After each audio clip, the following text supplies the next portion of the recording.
Hello বন্ধুরা, good morning. কেমন আছো তোমরা সবাই? আমরা খুব ভালো আছি। আমার চ্যানেলের একটা নতুন ব্লগে তোমাদের সকলকে স্বাগত জানাচ্ছি। আজকে সোমবার, আর দেবাশিস তো ডিউটি বেরিয়ে গেছে, আর ছেলেও চলে গেছে স্কুলে। আর আমি তো নিজের কাজে লেগে পড়েছি, সংসারে যা যা কাজ থাকে। আর তার আগে আমি ভাবলাম এই শাড়িটাকে ভালো করে গুছিয়ে রেখে দেওয়া হোক। মানে আজকে সোমবার, আর কালকে তো বার্থডে পার্টি ছিল, সেই মিনি ব্লগটাও তো তোমাদের সাথে আমি শেয়ার করেইছি। তো এই শাড়িটা কালকে পরে গেছিলাম। এবার রাত্রে এসে না আর এনার্জি ছিল না যে এটাকে আমি গুছিয়ে রাখি। তাছাড়া রাত্রে এসে ছেলেকেও খাওয়াতে হয়েছিল, মানে ও তো খুব একটা বাইরে সেভাবে খেতে পারে না, তাই ওকে খাওয়াতে হয়েছিল, সব কিছু ওকে চেঞ্জ করানো। তো আজকে আবার স্কুল ছিল, তার জন্য আমি কি করেছিলাম, কালকে ছেড়ে দিয়েছিলাম, আজকে সকালে শাড়িটাকে গুছিয়ে আলমারিতে তুলে রাখলাম। আর ছেলে এই কদিন স্কুল যায়নি, মানে টোটাল 4 দিন হলো ওর স্কুল যাওয়া হয়নি। আসলে বৃহস্পতিবার থেকে না, মানে বুধবার রাত থেকেই ছেলের একটু শরীরটা খারাপ ছিল। বুধবার রাত্রে হঠাৎ করে বমি করে, আর এই গরমের মধ্যে ওর শরীর খারাপ হয়ে গেছিলো, তাই বৃহস্পতি শুক্র তোকে আমি স্কুল পাঠাইনি।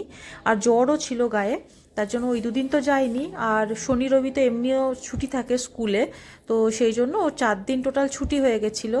আর ছেলে ঘরে থাকলে কি এই বাড়তি কাজগুলো না হয়ে ওঠে না, মানে এই ডাস্টিং করাগুলো হয়ে ওঠে না। আর এখন এত হাওয়া দেয়, আর বৃষ্টি যেহেতু হচ্ছেই না, তো সেই জন্য এত ধুলো উঠছে। আর তাই আজকে প্রথম আমার কাজ ছিল যে একটু ডাস্টিং করে নেওয়া। তাই ঘরগুলোকে ভালো করে পরিষ্কার আগে আমি করে নিচ্ছি। মানে ধুলো না আমি ঠিক সহ্য করতে পারি না, আমার প্রচণ্ড বিরক্ত লাগে ঘরে যদি কোথাও ধুলো থাকে তাহলে। তাই এগুলোকে করে নিচ্ছি। আর অলরেডি আমার ভাতটা করা হয়ে গেছে, ভাত আর ডালটা।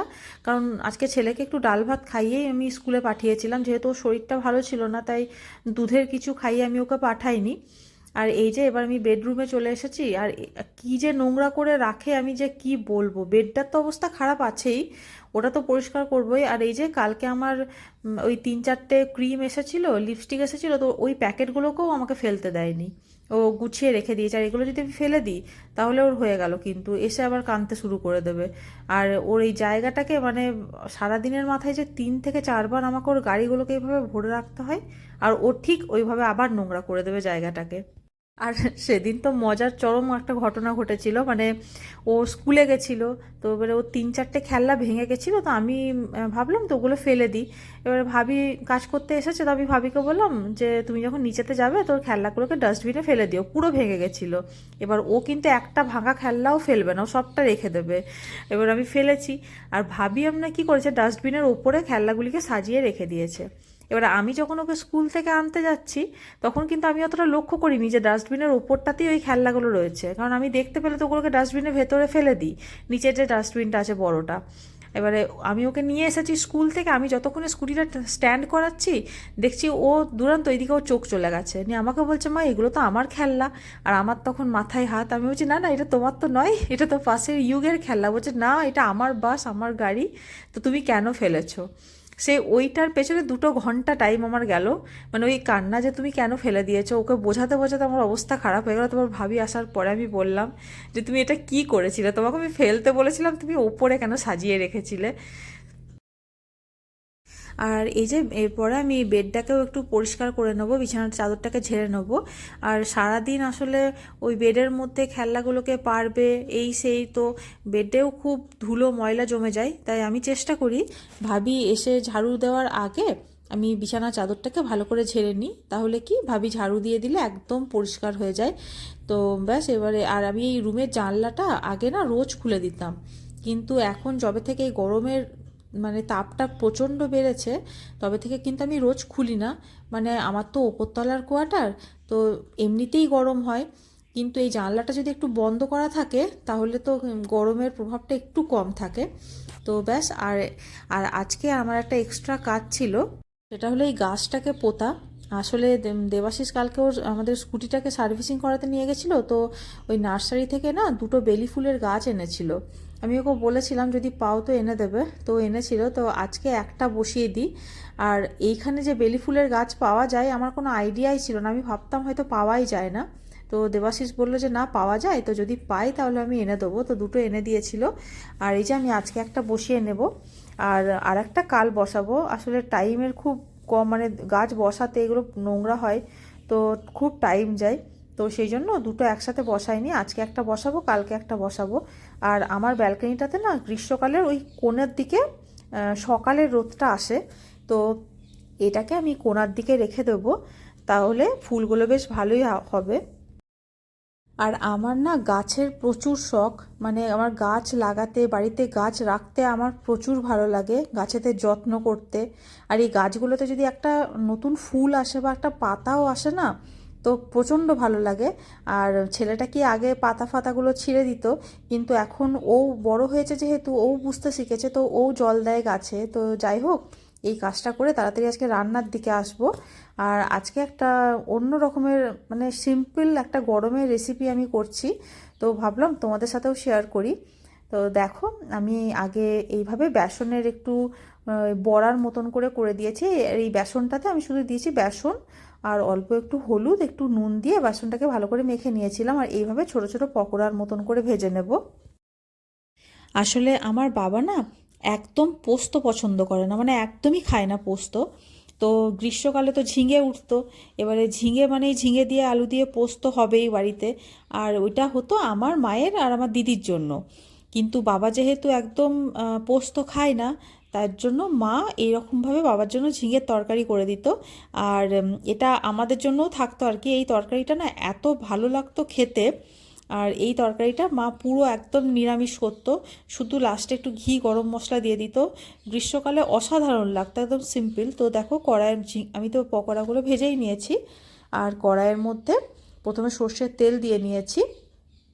এবার এর মধ্যে আমি এই ঝিঙেগুলোকে ডাব ডাব করে কেটে রেখেছিলাম আগের থেকেই, এগুলোকে ভালো করে ভেজে নেব। ঝিঙেগুলোকে একবার ভেজে আমি তুলে নেব। আর তোমরা চাইলে মশলার সাথেও ঝিঙেগুলোকে একবারই কষাতে পারো, তবে এই ঝিঙেগুলোকে একটু না ভাজলে মানে আমার একটু কেমন লাগে, তার জন্যই আমি এটাকে আগে ভালো করে একটু ভেজে নেব। তো এর মধ্যে থেকে মোটামুটি জলটা বেরিয়ে গেলে এটাকে আমি তুলে আলাদা জায়গায় রেখে দেব। তারপরে কড়াইয়ে আবার সর্ষের তেল দিয়ে, আর ওই তেলটা ইউজ করা যাবে না কারণ ওটার মধ্যে জল জল হয়ে যাবে, তো আবার নতুন করে একটু সর্ষের তেল দিয়ে ওর মধ্যে একটু পাঁচফোড়ন দিয়ে নেব। তারপরে ওর মধ্যে আমি আগের থেকে করে রাখা মশলাটাকে দিয়ে দেবো। আর আমি এর মধ্যে শুধুমাত্র দুটো টমেটো দিয়েছিলাম, আর আদা দিয়েছিলাম, আর একটা কাঁচা লঙ্কা দিয়েছিলাম। আর টমেটোগুলো খুব লাল ছিল, তার জন্য কালারটাও বেশ ভালো এসেছিলো। তো ব্যাস, এবার এর মধ্যে যে বেসিক মশলাগুলো থাকে, মানে অল্প একটু হলুদ, নুন, অল্প একটু জিরে গুঁড়ো আর ধনে গুঁড়ো দিয়ে মশলাটাকে আমি ভালো করে প্রথমে কষিয়ে নেব। তারপরে ওর মধ্যে আলু আর ঝিঙেটাকে দিয়ে একটু কষিয়ে নিতে হবে। আর আলুটাকে আমি অল্প একটু আগের থেকে সেদ্ধ করে রেখে দিয়েছিলাম। Our hearts beat to the city streets. We began to feel the fire. We rise like tall buildings as the chemicals, they take us higher. The night's young and it's just begun as she puts her hand in mine. We wanna chase the night, wanna dance to the light, pull stars from the sky, just two hearts running wild. Never sleep, never stop, as we shout from the top. We're gonna be two hearts running wild.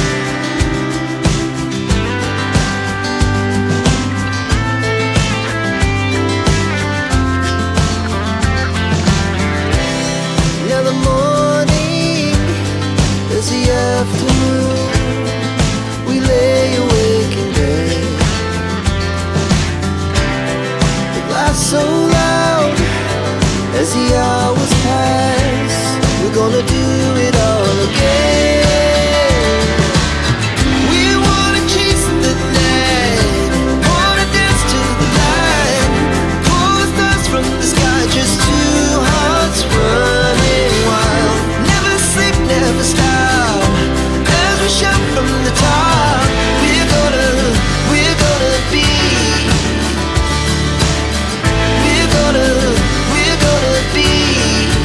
two hearts running wild. এটাকে ভালো করে আমার কষানো হয়ে গেছিলো একদম আলুর সাথে আর এই ঝিঙেটা দিয়ে। এবার এর মধ্যে একটু পরিমাণ মতন জল অ্যাড করে দিতে হবে। আর জলটা না খুব একটা কম অ্যাড করলেও চলবে না। আর যতক্ষণ মানে যেহেতু বড়াগুলো এরপর আমি অ্যাড করব, তাই বড়াগুলো জলটা একটু শুষে নেবে। এবারে এই সবজিটা যখন ফুটে উঠবে তখন বড়াগুলো আমি দিয়ে 1 মিনিটের জন্য 1 থেকে 2 মিনিটের জন্য একটু সবজিটাকে ফুটিয়ে নেব। তো ব্যাস, এবার আর কিছুই না, গ্যাসের ফ্লেমটাকে বন্ধ করে এর মধ্যে অল্প একটু গরম মশলা আর অল্প একটু ঘি অ্যাড করে দিতে হবে। তাহলেই কিন্তু একদম টেস্টি একটা সবজি তৈরি হয়ে যাবে। আর তোমরা এই গরমকালে একবার অবশ্যই কিন্তু এই সবজিটা ট্রাই করে দেখতে পারো। আশা করি তোমাদেরও ভালো লাগবে। আসলে গরমকালে একটু হালকা হালকা খেতে মন হয়, তো আশা করি তোমাদের এই সবজিটা ভালো লাগবে।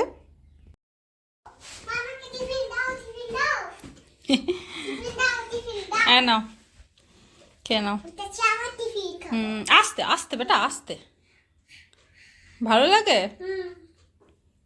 খুব জল তেষ্টা পেয়েছিল? ও শুশু পেয়েছিল? আচ্ছা ঠিক আছে। গ্লুকন্ডি ঠিক আছে, খাও। তো ব্যাস, আর ওকে নিয়ে চলে এসেছে। আর ও গরমে একটু বিধ্বস্ত হয়েছে, মানে প্রচণ্ড গরমটা পড়েছে। আমি মাকে বলছিলাম যে মা, তোমাদের ওখানে গরমটা এবছর পড়ে গেছে এত তাড়াতাড়ি, কিন্তু এখানে এখনো পর্যন্ত সেই গরমটা আসেনি। কিন্তু 3 দিন 4 দিন হলো, মানে এত বিভৎস একটা গরম। তো জানি না এদের স্কুল কতদিন আর চালাবে। তবে বাচ্চাদের সত্যি শরীর খারাপ হয়ে যাচ্ছে। আমার ছেলেটাই তো 4 দিন পরে গেল স্কুলে, ওর শরীর খারাপ হয়ে গেছিলো, বমি হচ্ছিল, হালকা জ্বরও ছিল গায়ে। তো এখন যাই হোক ঠিক আছে। তো ব্যাস, এবার ওকে আমি স্নান করাবো, তারপরে আমিও স্নান করে নেব। তো আজকের ব্লগটা আমি এখানেই শেষ করছি। আর আমার ভিডিওগুলো যদি তোমাদের ভালো লাগে তাহলে প্লিজ আমার চ্যানেলটাকে সাবস্ক্রাইব করো। আবার দেখা হবে নেক্সট ভিডিওতে। ততক্ষণের জন্য বাই।